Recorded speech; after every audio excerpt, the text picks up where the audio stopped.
Welcome to another Operation Separation conversation. I'm your host, Chelle Shapiro, founder of Shell Station. Today with me is John Chappelear. I am so excited to talk with John today and with all of you about changing our focus. I think it's such an important conversation worth having, and I'm excited to dive into it a little bit. John, why don't you tell everybody who you are and what brings you here today? Well, a very warm invitation brought me here today, and I thank you for that. Um,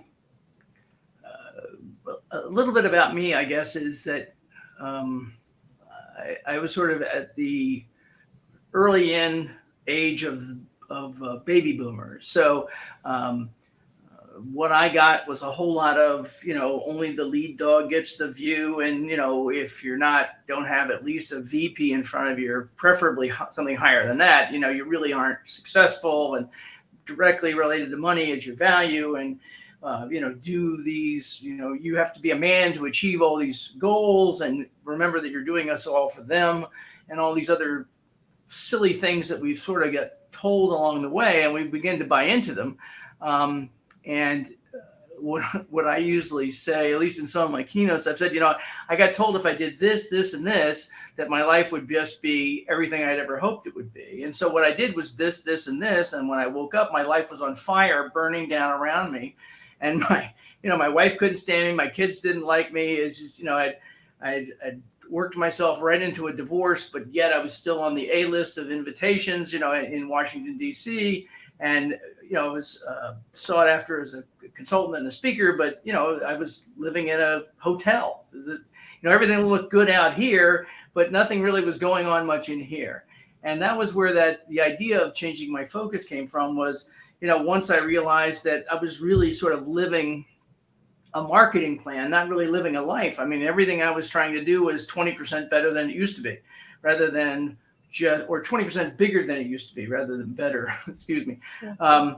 And so I started thinking about, and the book goes into a whole lot more detail about sort of the explosion that happens. And this is what you had alluded to a little bit earlier, which was a gift of devastation, which are these gifts that we get given to us, whether we like it or not.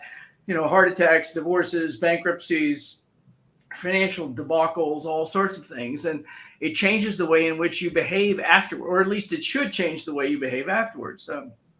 Some of the people that I have been most impressed with are people who've just had horrible experiences that have changed the way in which they look at the world. They come to the realization that the idea of every day, one day at a time is not just a concept. It really is all we have. I mean, we really only can live one day at a time.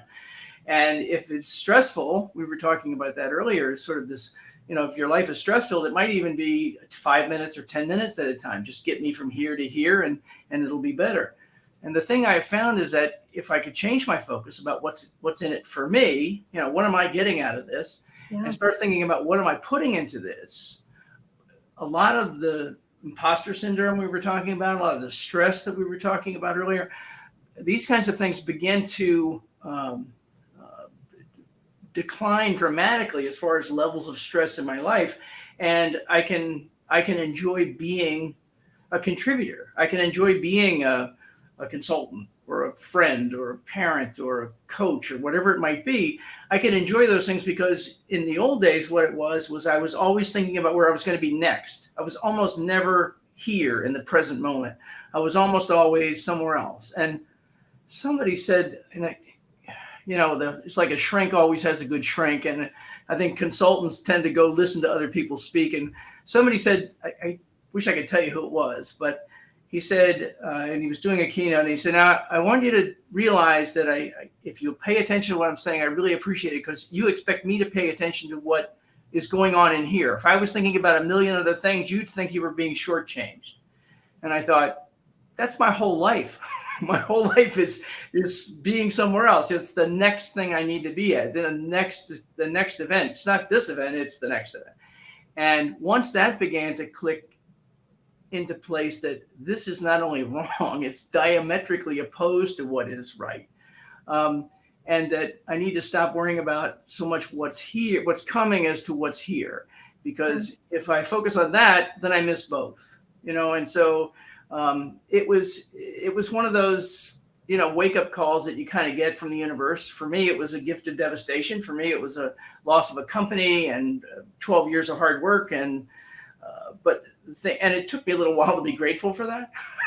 But it eventually, the reality that I had learned a lesson that would create a different life for me. And that's where the Daily Six came from. It sort of came from this idea of, I'd like to rebuild my life. I'd like to start another company, but I'd like to do it on a different set of values than the ones that I used before. And that allowed me to change my focus, rebuild my life, and have a very successful, significant, a combination of both components in my life, which have led to where I am today. I'm very, very pleased and happy. Yeah. I mean, it sucks that you had to experience the gift of devastation in order to make these realizations, to have these changes. But Jenny's right. You're right. The times of friction in our lives really are opportunities we get to grow through. Right. So I love that. Talk to us a little bit about when you were looking for the next thing and doing the next thing and getting that 20% bigger originally, and doing all the things to get where you thought you wanted to be. Right. What was happening around you? What was everybody else doing? And or were you not even paying attention to that because you were so caught up in what you thought you needed to be doing? I think that's a little bit more accurate. I was probably not paying a great deal of attention because it didn't impact me directly. At least I didn't think it impacted me directly. So if it didn't, I didn't pay much attention to it. It was kind of, it was that sort of driven into you that you are what you earn, you are your position, and what you earn and the control you have over the lives of others, which is actually is nothing, but it was taught to me early on that these are the things that you really need to focus on. The idea of building a strong culture in an organization, the idea of building consensus in an organization, the idea of encouraging others to be successful so that I don't have to feel like I'm dragging this rock along behind me all the time. The idea of encouraging others and developing other people were things that were just never in my psyche. The idea was it had to be about me. It had to be focused on me. And the more it was focused on me, the happier I tended to be. Now, I have to say that, a lot of what happened initially for me was in the 80s, which was a decade of some severe greed and self-focus. I was the only guy wandering around thinking like this. And I think that was the issue. Was today you hear an awful lot about self-care, and you hear about we were talking earlier about imposter syndrome, of sort of, imagining that, maybe I shouldn't really be here. Maybe I don't deserve to be here. And a friend of mine and I he and I used to run together almost every morning. And we would talk about this kind of thing, but this was 40 years ago. And we were talking about this, and it was sort of the sense of, I'm sitting in this big chair down the hall behind a big desk, and I'm sitting and my feet are swinging back and forth like a kid, and somebody's going to walk in this office one day and go, "What are you doing in here? Who put you in charge of this place? Why are you making the decisions? You're not any smarter or better or quicker or faster than these other people. Why are you here?" And I was running a very large company at that time that I'd started from scratch, and he was the general counsel for the Environmental Protection Agency, and was in the White House every day. And he felt exactly the same way I did. And so it wasn't as if it was private business versus government. It was our mindsets. It was just, we want to be this bigger than and grandiose kind of person, but nobody ever taught us how to become that.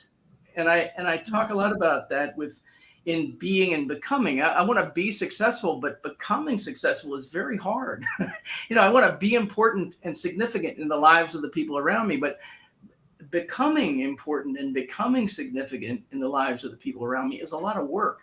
It takes continuous effort and continuous progress towards some sort of, growth position that I don't know that there is a definitive point at which we can stop worrying about it, because we're just always, if we're doing the right things, I think we're always sort of in this little bit of turmoil because we're always moving into new territory with growth, and growth is always uncomfortable.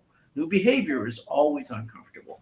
And so this is one of the reasons why New Year's resolutions don't last very long. This is all new behavior. You were talking about the changes that are coming up in your life, and you're making a lot of really good decisions associated with that. Doesn't mean that you're just going to hop in the car and everything's going to be hunky-dory on the way out down the road. It just means that you've thought it through, and so you've minimized the opportunity of creating problems along the way. It doesn't mean they won't happen, but you've given yourself a chance to be confident about what you're doing. You've given yourself a chance to know that you have the capacity to weather these changes, and a sense of true value, I think, is a byproduct of that. I wrote the book, and it says in the book, I really wish you didn't have to go through what I went through to get where I got. But humans have a tendency to change based on pain. We just seem to need to be whacked upside the head hard enough to get our attention. Sometimes that's a little smack. Sometimes it's clobbered. I think that's a great point. And that's exactly why I love having these operation separation conversations, because they are conversations for change. And what I mean by that is exactly what you said about the line from your book. I don't want anybody to ever have to feel any of the things that I felt. My gift of devastation, by the way, for those of you who don't know, is burnout. Burnout. Was because I'm still navigating a lot of it. Even a few years later, it's a process, it's a journey. And all of the things that I have gone through to become a better human, become a better me, to love myself, to take care of myself, to honor myself, to not put myself down, which I still do constantly. That's part of the imposter syndrome, right? All of these things I do very openly too, as well. That's also the other part of the lives. That's why I did the pre-live today, to talk about things openly, is so that people can see a glimpse into what I went through, what I go through on a daily basis, and can learn from it, can learn from my mistakes, my trauma, my transformation. I'm not perfect. I don't ever claim to be. I am very vulnerable. I am very raw and open about the things that I've gone through, and becoming more and more open every day, because there's still some things that I'm guarded about. Sure. But it's so important to be able to give people a glimpse into this so that they can navigate their lives better and have it not 100% easier. Like, I'm not going to take away the things that you're struggling with right out the gate, but maybe I can help you change them and start to make the changes for yourself. So that's part of changing your focus, right? That is switching to a more positive mindset. Like, this will not be a lasting thing. And what can we do for ourselves right now in this moment, instead of looking over here, over there, all the places that we think we want to be, all the places that we think we need to be, and just be here. Right.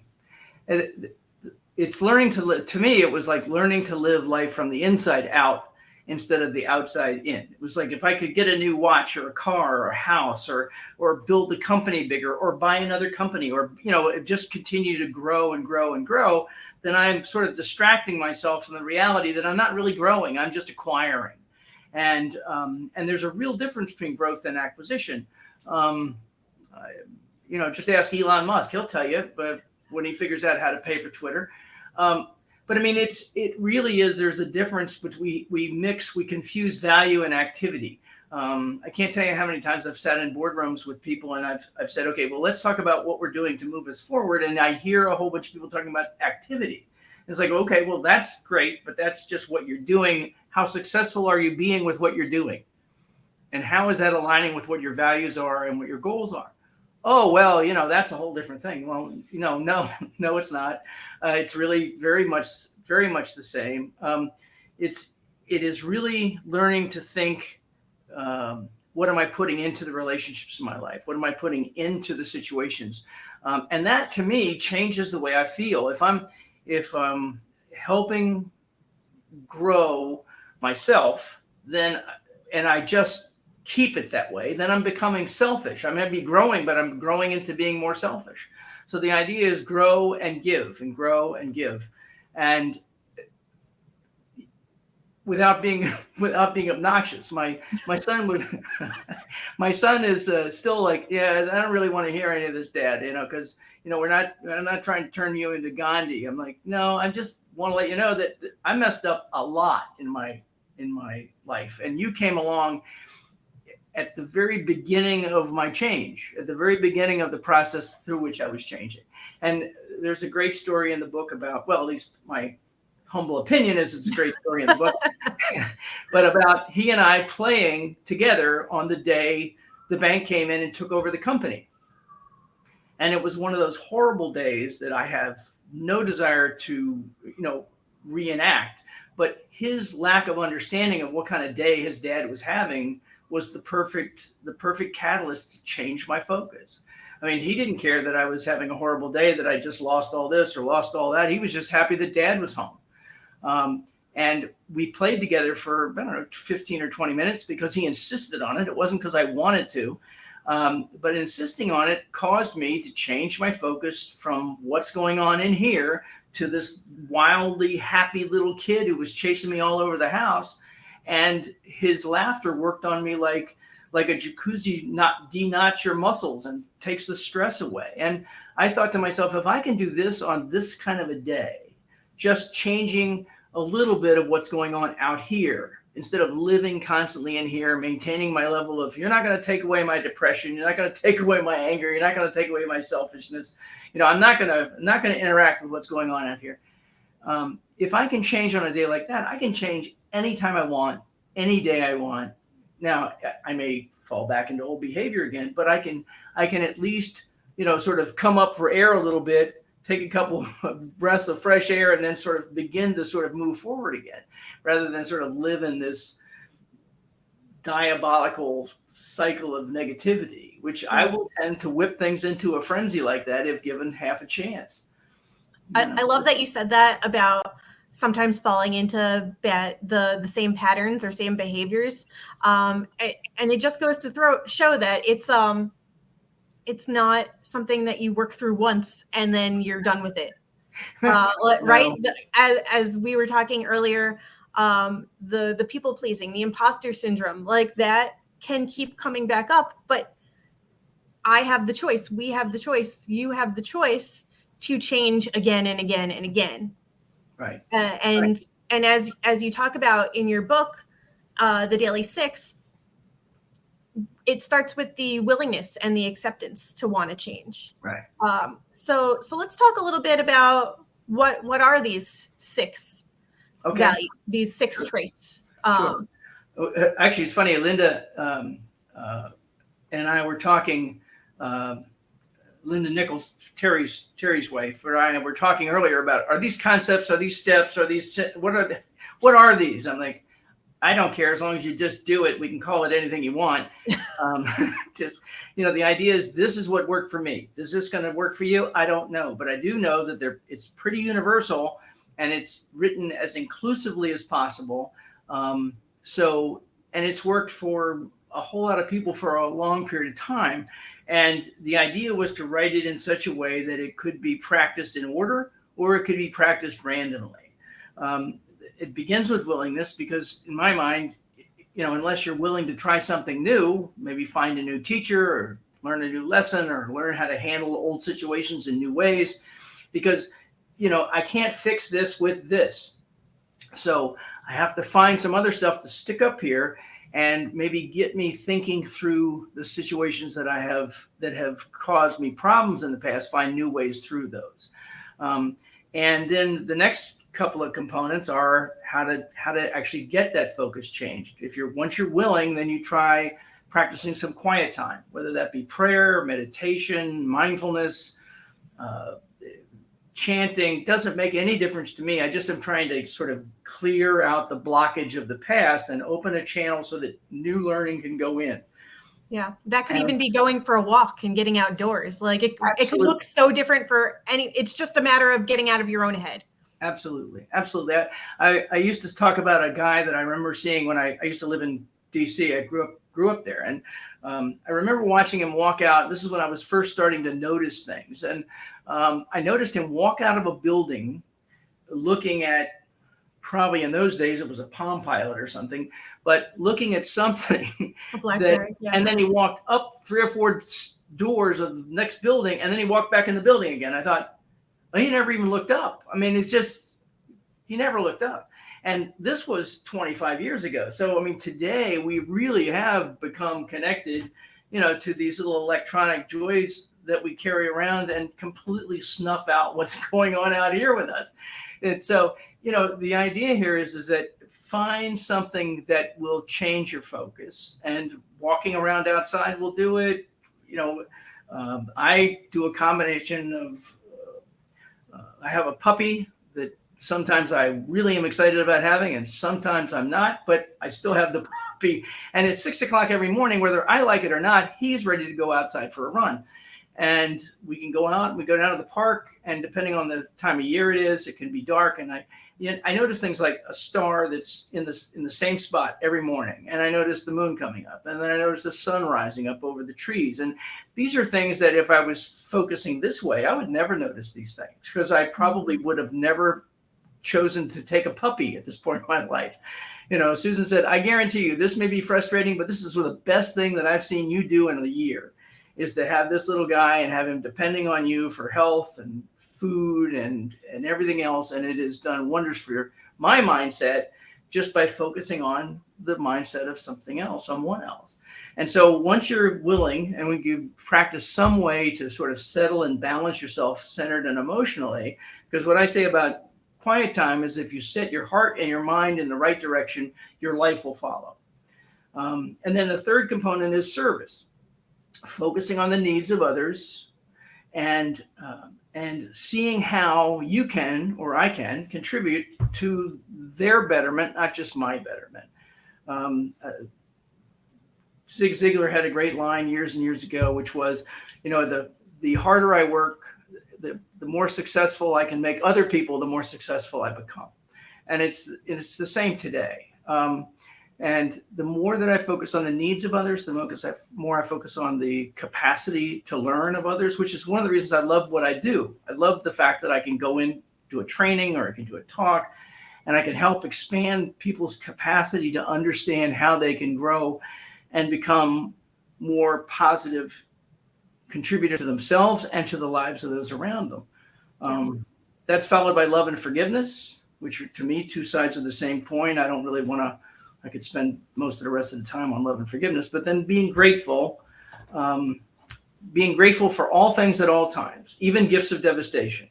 It may take me a few years to get grateful for a gift of devastation, but as soon as I become grateful, it changes the way in which I see something. I see it as a valuable lesson rather than as something that happened to me and ruined my life. And then finally, it's action.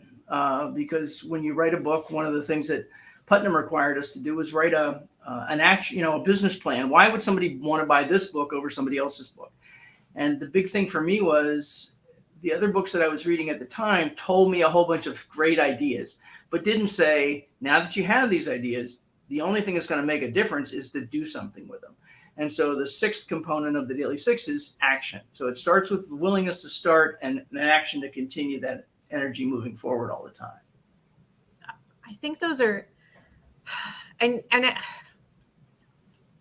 at a loss for words, because there's just so many good things here, but those don't necessarily have to come in, as you said, in that order. You can do them in any order that you choose, and that you feel like is helpful and beneficial in that moment. Right. And maybe it's a combination of the willingness and the action at one time. Maybe it's a combination of the acts of service, but also quieting your mind at another time. And so you might not need all of them all the time. Right. But you get to choose which one will best serve you. Right. I had a friend of mine, well, if I had it around here, I'll show you, but originally I have And I still do. I have a little fold over card which has the Daily Six on it.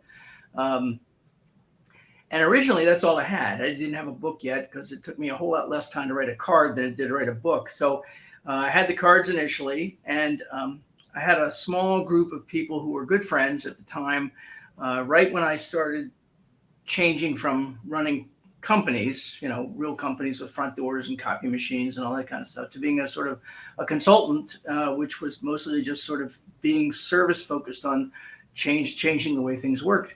And it was interesting in the way in which I was able to see how much simpler life could be when I'm not trying to be everything to everyone at all times. Just like you were talking about earlier, just be here, do what I can do here, and be grateful for my capacity to be able to do that, rather than, I never did enough. I was always doing 20% less than I should have been doing. And I was always trying to do 20% more than I should have been doing. So it was this, the way in which I grew up and the way in which I was trying to behave early on in my career were constantly in conflict with each other, constantly in conflict. I never lived up to my expectations because my expectations continued to exceed my capacity. So, that's one of the things I used to joke about was, if you keep moving the threshold, you'll never get there. Exactly. I mean, it was like I was living a marketing plan. You know how you say, well, you want to increase your sales 20% every year. Well, I continue to increase my expectations 20% every year. So if I got close to achieving my expectations, I just expanded them. So I lived in this state of perpetual unsatisfaction or dissatisfaction, I guess. And so it took really coming to a change of perspective to be able to change that. And that's why it required a gift of devastation. It took a real whack upside the head to get me to go, oh, that's what you meant by that. Some people sort of get it. But a lot of people, it takes takes burnout. I mean, I've got a lot of people, I did a lot of work overseas from probably about from about 2010 to about 2020 overseas. And it was in a lot of hospitals and healthcare facilities. And the burnout, I could just watch it getting stronger and stronger and stronger because people were trying to do more and more and more with less and less and less. And you could just see it. And this was pre-COVID. And since I've been home here in the Jacksonville area, we have a wonderful healthcare system. We have Mayo Clinic, and we have 4 or 5 really huge hospital systems that are here in this area. And I've got good friends that are physicians and nurses who are just really struggling with trying to find ways to get from day to day because they just are so exhausted and have no other resource to sort of step back and say, well, why don't you carry this ball for a while because there's nobody else to carry it. Yeah. And so it's like, okay, well, if I don't have that, what do I do? You can't just walk off. I mean, if you have a level of commitment that you want to stay with this work, so you have to have some way to be able to recharge personally. And usually I find if you can find a way to sort of begin to help each other and sort of find strength in each other, you can get through the day rather than this solitary soldier that's going to make it work, kind of thing. And you come out at the end of the day, in a fetal position under the table, crying uncontrollably. Yeah, that used to be me. Spot on. Yeah. And it's like, yeah, but I can still do this, kind of thing. It's like, well, I'm strong. I can do this. Yeah. Yeah, exactly. Because if I don't, then I'm disappointing somebody. I don't know who exactly is sort of over here, but I guarantee you those are all tapes that somebody taught me when I was growing up. Yeah. And I don't really think that as we evolve, we lose those tapes. I think they just get hopefully covered over with newer, healthier self-talk. I am capable of this. I am strong enough. I am capable enough. I am all that I need to be at this point in my life. But the problem is that under pressure, what happens is our psyche digs right down through all that good stuff and goes right back to old behavior. And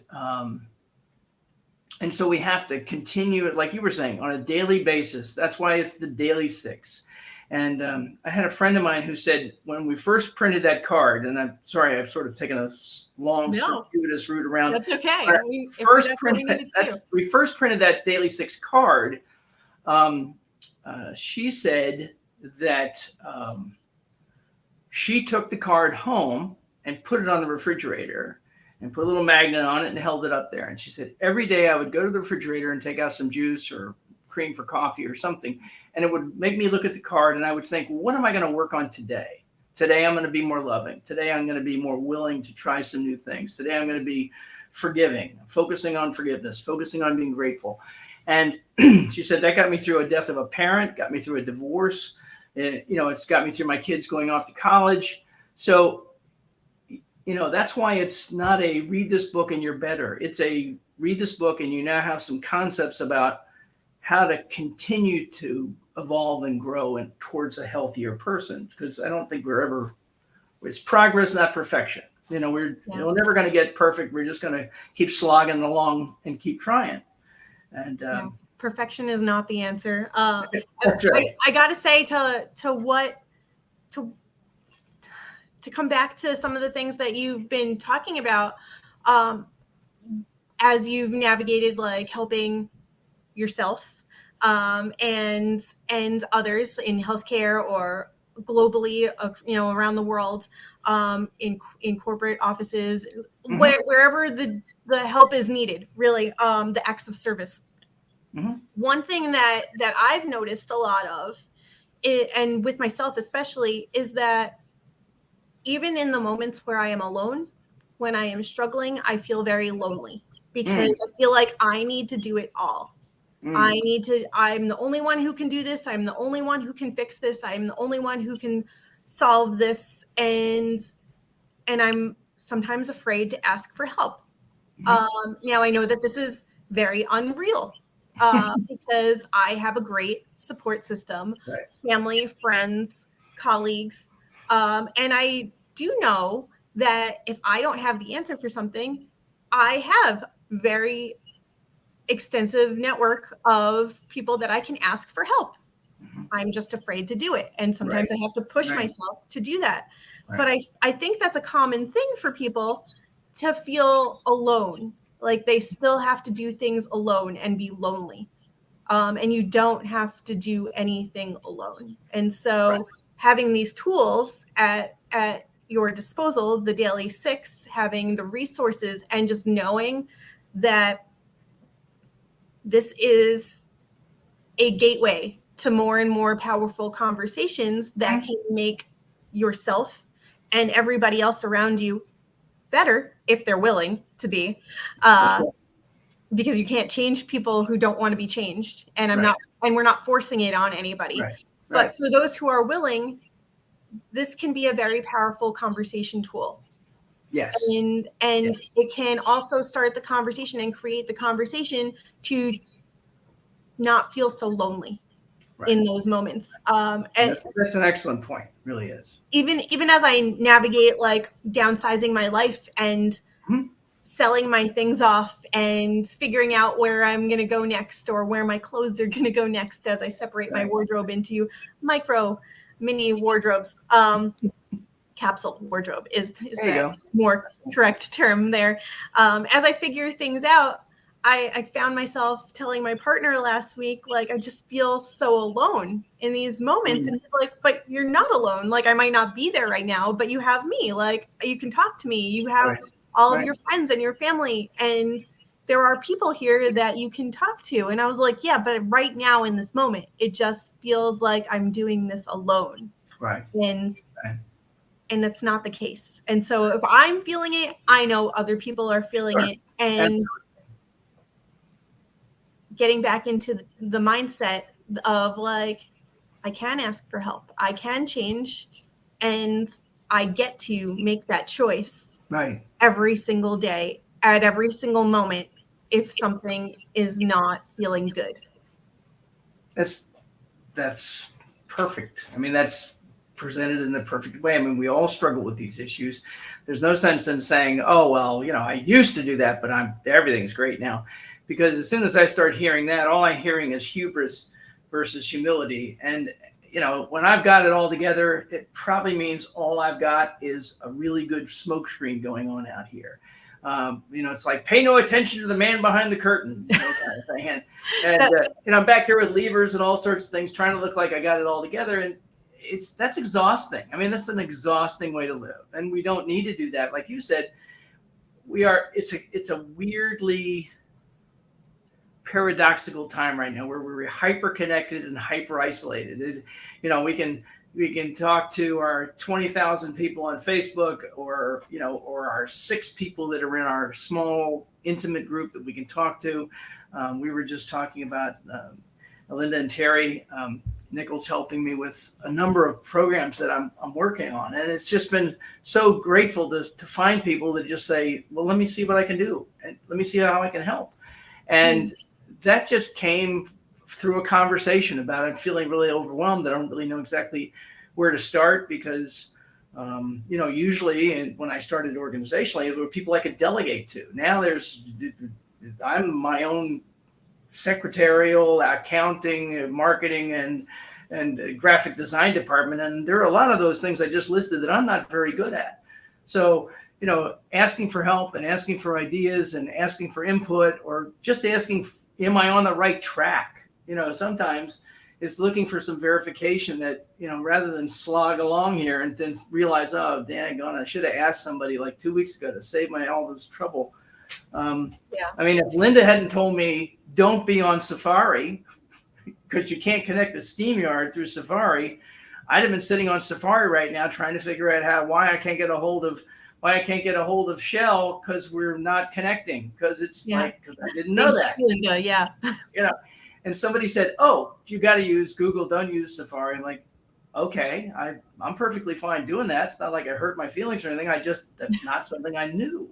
And so, we create so many unrealistic expectations for ourselves. I should already know these things, or I should be here, but I've been practicing this now for a year. I should be better at meditating. I should, there's an old line in somebody's keynote that was funny at one point, which was, I will not should on myself. And it's just stop using that word, should, would, could, if I could just do this, or if I should do that. And we create these unrealistic expectations of, if you should do that, what have you been doing that makes you think that? If I should be good at meditation, what have you been doing for the last year that makes you feel like that? And if you should be doing it, what's stopping you from doing it? If you think this is where you need to be, but you're still over here not doing that, why? Where's the disconnect? Because something is keeping you from doing the thing that you think you should be doing. Right. Well, that's the being and becoming component I was talking about earlier. I mean, it's really easy to want to be something. I mean, I had, my son wanted to be an NBA player when he was a kid. Now, he's my height, so there's not a chance in the world he would have ever made an NBA player. But when he was little, he wanted to be an NBA player. He just didn't want to go home from school and practice for a couple hours every night. He didn't want to walk around with a basketball under his arm every day. He didn't want it to create an intimate relationship with this desire. And so it was, well, if you want to be this, you've got to work on becoming it. And if we're not becoming, then we're never going to be. If we want to be peaceful, we have to practice being peaceful. You're taking such a roll of the dice and such a joyful risk. It's kind of like I used to refer to seeing my kids in elementary school as heavenly chaos. It was, I don't know if last time you were ever in an elementary school cafeteria, but if you ever want to go find out what heavenly chaos sounds like, walk into an elementary school cafeteria.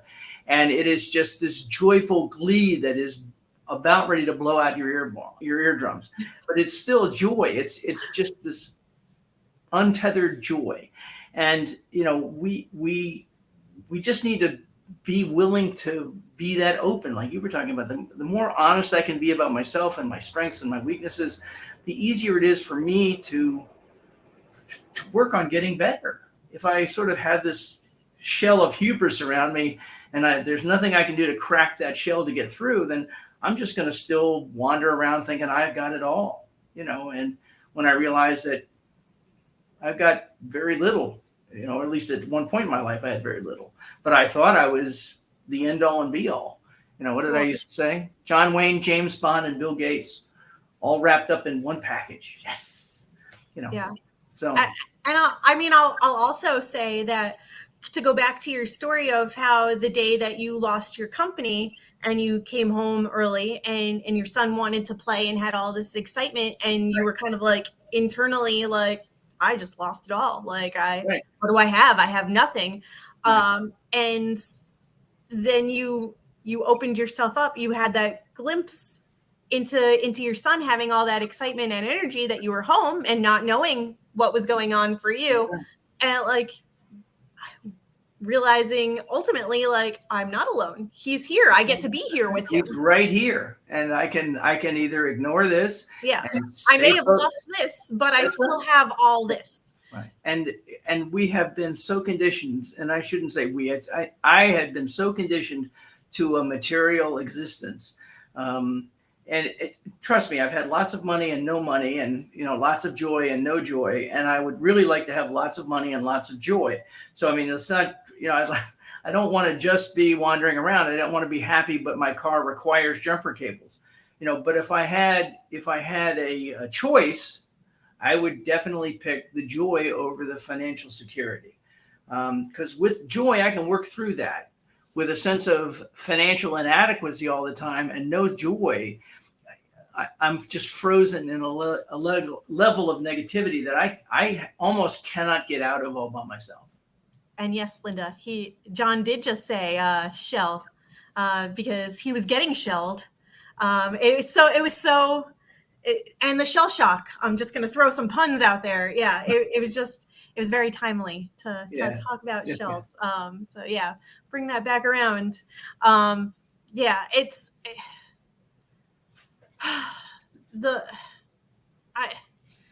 As I navigate this thought, I am going to circle back around real quick to something you said earlier about sitting at your desk previously and feeling like a kid, feeling like an imposter of like, what the hell am I doing here? And how did I get here? And somebody's going to find me out. Yep.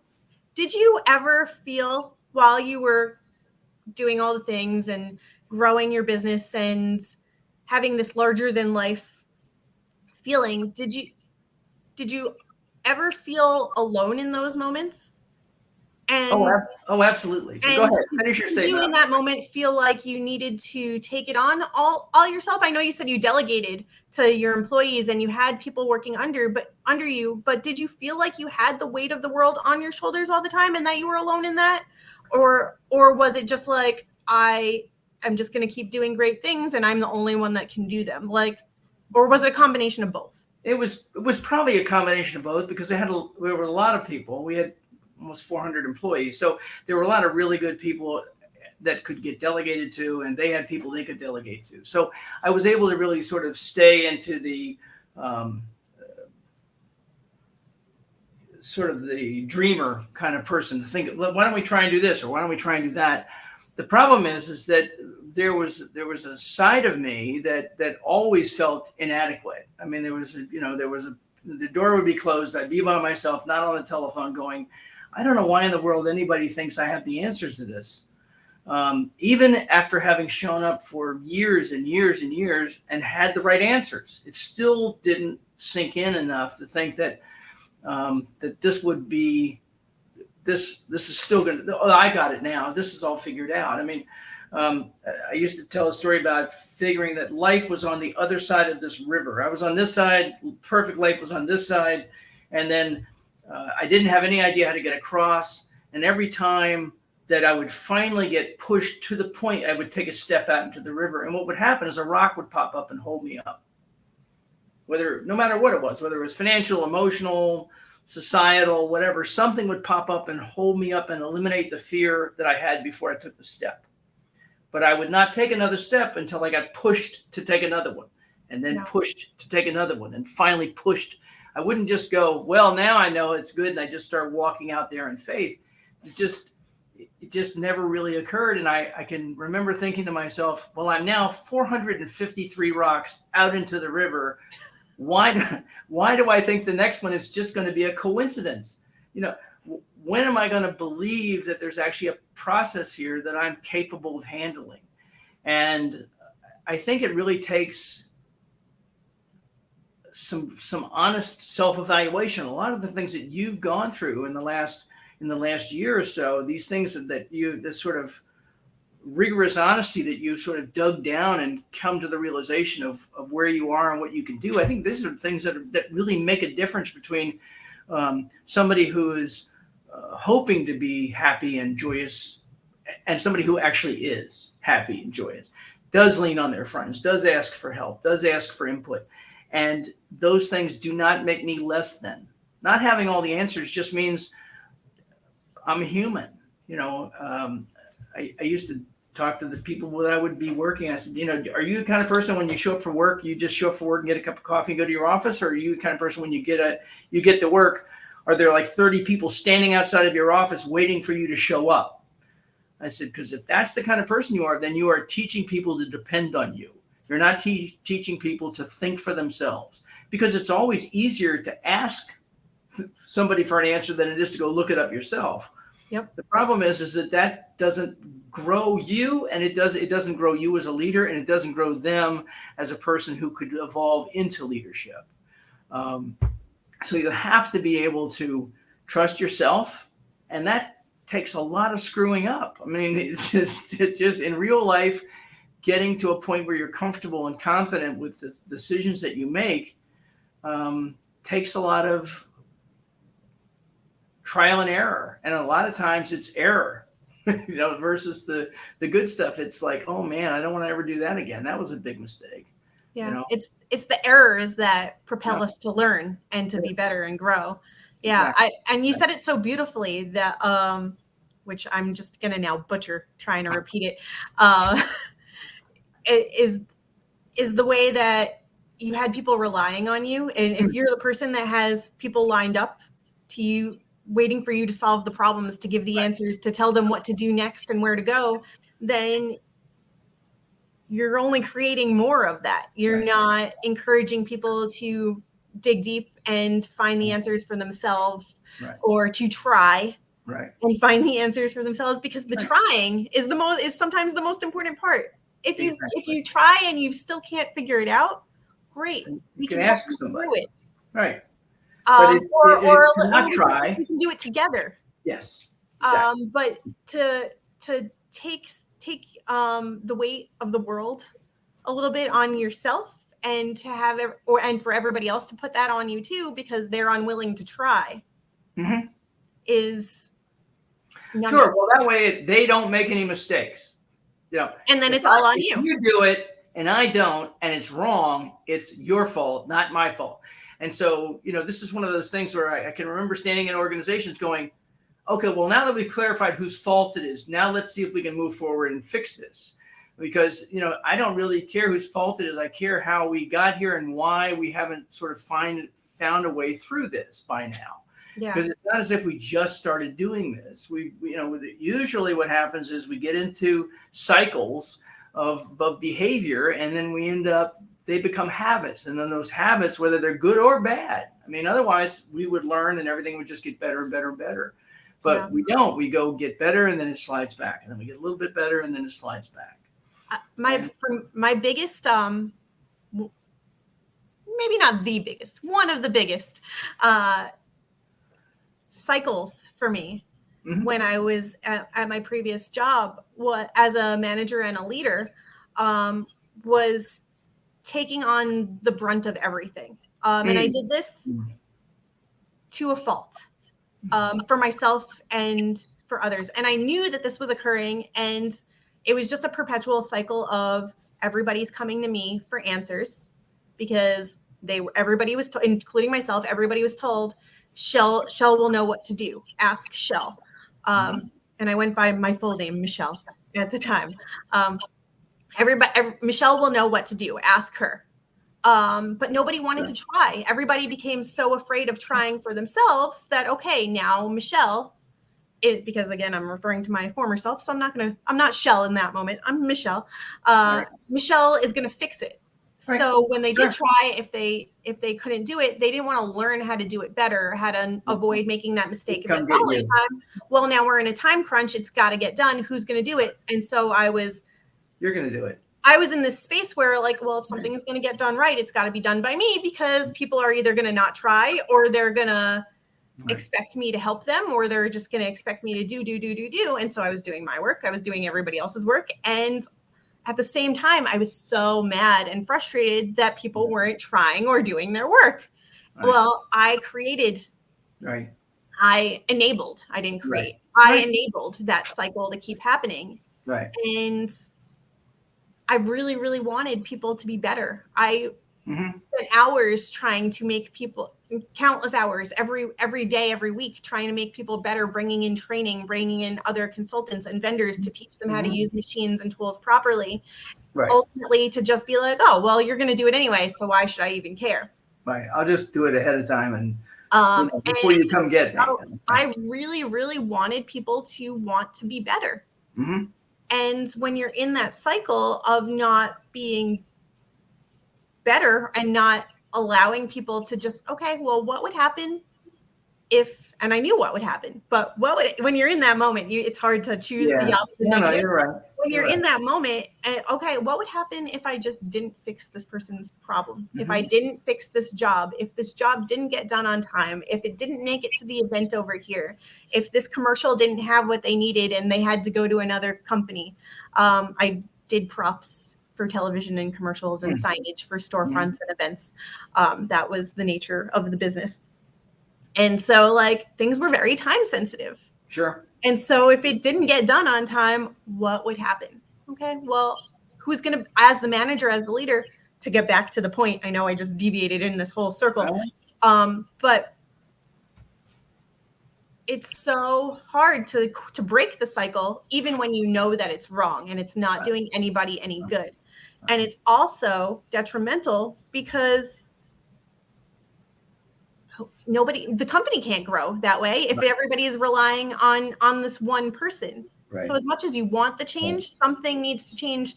And that in itself is a gift of devastation because, okay, it was in the form of me breaking down and leaving the company. But that kind of, and I don't know where the company is, what they're doing today. But that hopefully it was a catalyst for them to grow and change too, because I needed to grow and change, and something then needed to change once I left, because all right, well then who's going to do the thing? And it is very hard to break that when you're in the day to day, because you don't want to let anybody down and you don't want to let yourself down. Right. I had so many people that were relying on me, and I did not want to break that. I didn't. But I was happy at the same time to take on the brunt of, if something did go wrong, it's my fault. Blame me. Even if it was somebody else's mistake, blame me. I will take all the pressure off of you and absolve you of all of it. And that didn't do anybody else any good either. No. There are some issues associated with leadership in organizations that are difficult. One is, if you have a whole bunch of people lined up in front of your office every morning when you come to work, one, you probably are hiring poorly, because those people that you're hiring are trying to offload responsibility of decision making onto you, and you're allowing it to be offloaded. So there's a failure at both ends of it. The idea that I and only I alone can fix this, that level of hubris is scary. You know, it's like, if you're the smartest, best person at this task forever, then clearly you're not hiring strong enough people to move past wherever this is. You know, I'm the best salesperson we've ever had. Well, then you need to be digging a little deeper at hiring more people. I'm the fastest producer of this. I'm the smartest person, the fastest painter, whatever it might be. You know, we need to make sure that we're hiring people. You always wanted people to try and learn how to take this responsibility. Well, even if you are willing to give it to them, if you've hired poorly and you have people whose job has always been to avert responsibility, then you're still going to have that line of people at the door. They have to be willing, and this is what we were talking about earlier, they have to be willing and capable of making mistakes and learning from those mistakes.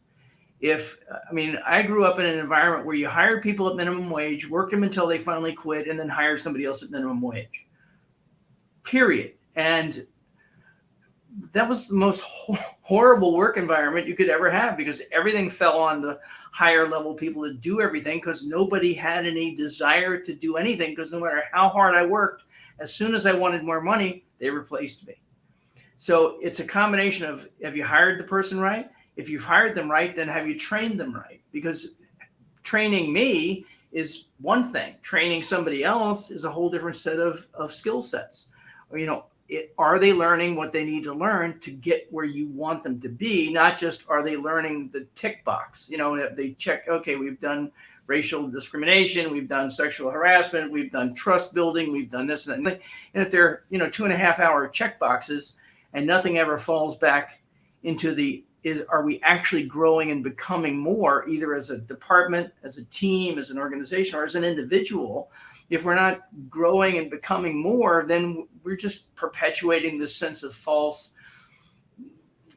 behavior that's really not helping us, and in many cases is hurting us. Yeah, I will absolutely say I hate being the smartest person in the room. I hate it. I hate it because it means I'm done growing and learning.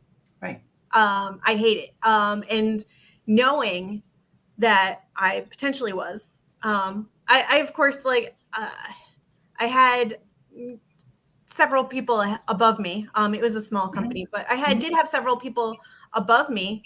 But anybody below me had no desire to learn and grow. And they would ask for my opinion when hiring, but then they would never take my recommendation to heart. And I'm not trying to put all the blame on them, because I know that's not unusual. I was perpetuating that cycle because I was in it. Right. I never want to be the smartest person in the room, because I want to be able to learn from other people. Right. And I am a lifelong learner. I want to learn how to do things better and smarter and faster, because things take me forever. And the reason things take me forever is because I'm trying to learn the most efficient way for me. And so that means, as a learner, I like to dabble over here. I like to dabble over here. I like to watch this tutorial and try everything before I figure it out. And so I go down a lot of rabbit holes, and then I come out better. But things do take me longer because I deep dive into everything. Right. And that's just my nature. And I can't. And that's important for people to understand. Your nature and your behavior is going to take you down that particular path. I'm more of a, throw it against the wall and see what sticks kind of guy. And those two people approach situations dramatically differently. We train people dramatically differently. We have expectations that are different. And if you assume that I'm the VP of marketing and you're the VP of sales, we're going to behave the same way, it's ridiculous. And so as senior leadership in an organization, if we don't understand how each of our subordinates relates to an issue and a problem, and make sure that they are on the best path to get the right answer, then we are abdicating our position of leadership, because we just simply aren't doing what we're supposed to do. We're supposed to know our people intimately, not just we met them at hiring and we met them at the exit interview kind of thing. We need to understand what motivates them. We need to understand, because different people are motivated by different things. We need to know what their capacity is. Maybe we're asking them to do too much. Maybe we're heading them in a different direction. Sometimes I always related myself to Lucy. If you ever remember the I Love Lucy show, where she was putting the cakes together, and she would put the cake, and then she would get distracted, and the cake would fall off the end of the conveyor belt. And I know people who could put cakes like that together perfectly all day long. That's not me. So the first thing I need to do is not show up for a job like that. And the person who's hiring me needs to make sure that I do not get that job. I do not want to be and should never be associated with being the chief financial officer of anything, because that's not my strength. That's not my strength. Yeah. And I think you also need to learn and know, as a company, as a leader, as a manager, even. So even from the top positions all the way down, you need to know how other people absorb information and how they communicate best. And so I mean, I know we're still technically in a pandemic, and a lot of things are still virtual, and there's a lot of Zoom meetings and such. And if every meeting could have been an email, I mean, that's the joke, right? We didn't need this 30-minute meeting when it could have been a 2-second email, or Right. we didn't need this email when it could have been like a one-line text. Like, Right. meet people where they're at. And if you're telling, so I can't tell a short story, as you've seen here today. And I go down rabbit holes, and sometimes I give way too much information, because as a manifesting generator, I need to inform you of all the reasons why I'm doing something before I do it. Not for validation, but because I'm here to inform before I do. And so I give the whole gamut, and that's how my brain works too. Sometimes all the time, my brain processes things really, really fast. And if I'm out here in left field, but you're still back here. Right. All right, well, now let me catch you up. Here's what happened for me to get to this thought.